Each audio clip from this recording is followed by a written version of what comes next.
Hello everyone and welcome back to my channel. Today we'll be continuing into part 6 of What If Goku Never Stopped Training. If you haven't seen part 5, there is a title card where you can go check out to see what happened in the last part. But we'll be going into Universe 6 versus Universe 7 arc, and finally introducing the other universes. I think Universe 7 Warrior will stand a chance against the Universe 6 fighters. Without further ado, let's dive into part 6 of What If Goku Never Stopped Training. The three Saiyans have been training on Beerus' planet, all having God Ki but still use their own unique power-ups, with Goku being the strongest, Vegeta not too far behind, and Raditz being a bit behind. During their time in training, the half Saiyans did join and all learned God Ki, but Gohan was the only one to obtain the God form. But he is aiming for the limit breaker form that his father showed when he first facing Beerus. The kids though could not achieve the overwhelming transformation of the Super Saiyan God just yet, but definitely much stronger than their canon counterpart. With Piccolo, he grew too, not much training with Beerus, but with training with the Supreme Kai, with the other Earthlings, and they too obtained the mystic form that Goku obtained, but it would make them strong, but not as strong as base Goku, since he has all these Super Saiyan power-ups, but they thought it was good to unlock their full potential,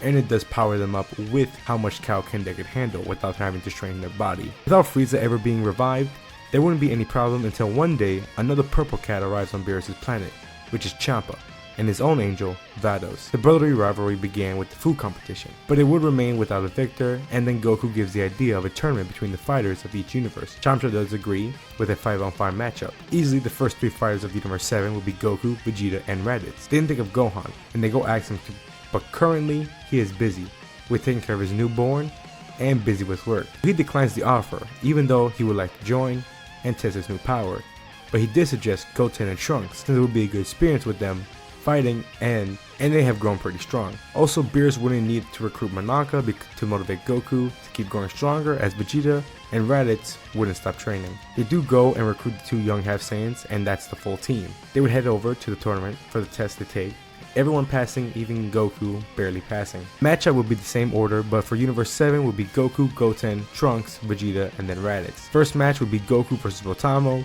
which would go on the same as any attack he throws at Botamo would just be deflected until Goku uses his head and ends up throwing Botamo out of the ring, and with ease and winning the match. Goku would then face Frost, and this excites him as in this timeline he didn't get a chance to fight Frieza, so fighting someone like him gets him excited. He tells Frost to go to his final form, and then their match would begin. Goku, being much stronger than his canon self, is a lot faster and stronger against Frost, so it makes it difficult for Frost to use his poison needle against Goku, and not being able to cheat against Goku, he's quickly eliminated as he cannot put up a match for Goku, being overpowered. Next would be Goku versus Magneto, which is a little difficult for Goku at first since he couldn't do any damage to his opponents once again, until Goku said something that got Magneto, calling him rather boring opponent, and with this it shows Magneto's weakness, being mean insults towards him. Goku feels bad about doing this, but he would go and give insults towards Magneto until he runs out of the arena, which then makes him disqualified. The next matchup would be Goku versus Cabba. This does kind of get Vegeta and Raditz mad that he is taking all of the fun, but Goku enjoys the fights too much. With learning that Cabba is a Saiyan as well,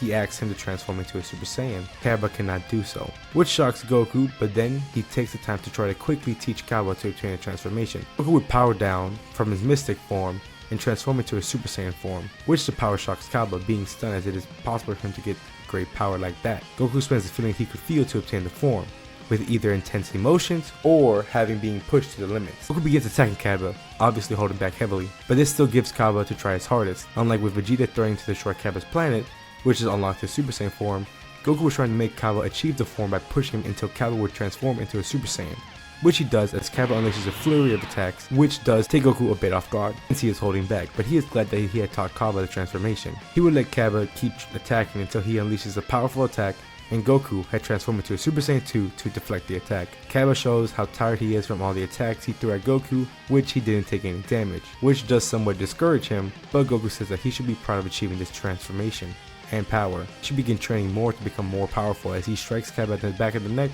knocking him out. Champa is angry that no one has taken out one of Beerus' fighters, but quiets down a bit when Hit steps in. Goku can sense the power of this opponent and knows he should not be underestimated. The pressure can be even felt by the other fighters from Universe 7. Goku would transform back into his mystic form, but he still feels uneasy about this fight. When the match started, Hit took a simple fighting stance, which took Goku a bit off guard, but decided to attack, but when he dashed over to Hit, he was attacked by a powerful strike that sends him flying down, almost taking him out.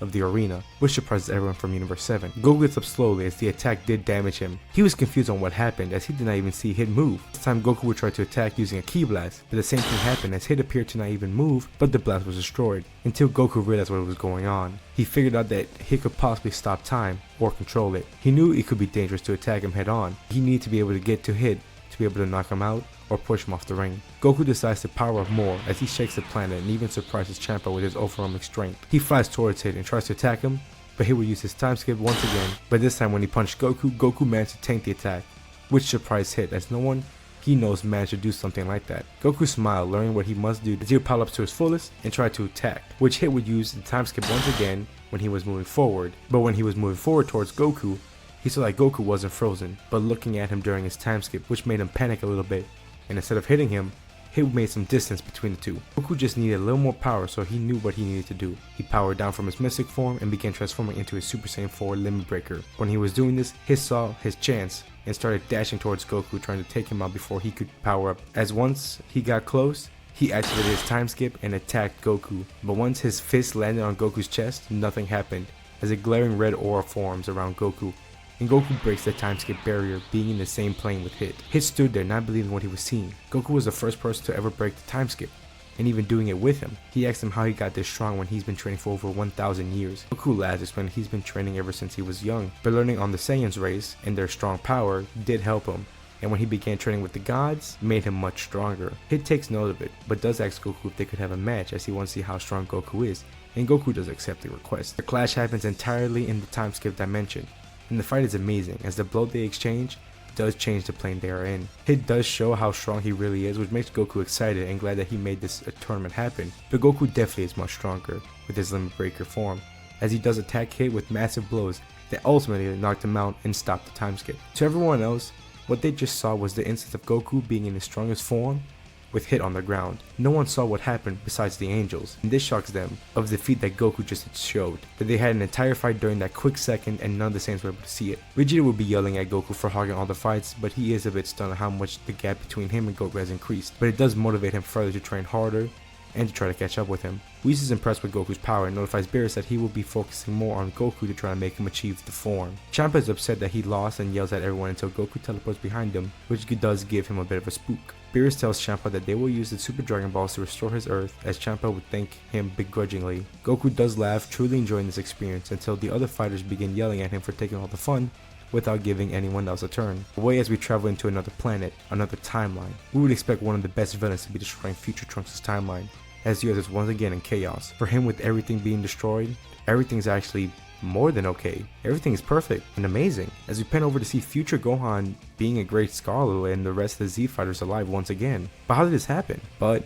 we will be explaining all of what happened in the future timeline after Trunks traveled back to his timeline in the next part. Let me know how you think about this part and how I did with Universe 6 versus Universe 7. What do you think about how Goku managed to solve the entire tournament on his own, being able to beat Hit, making the Saiyans a bit jealous and somewhat taking the experience of the half Saiyans to fight? And what do y'all think happened in the future, since it appears to be all safe from the evil duo of Zamasu and Goku Black? If y'all are interested and enjoyed, please leave a like and subscribe. Hit the notification bell to be alerted whenever I post another part. And thank y'all so much for watching, and I will see y'all in the next part. See ya!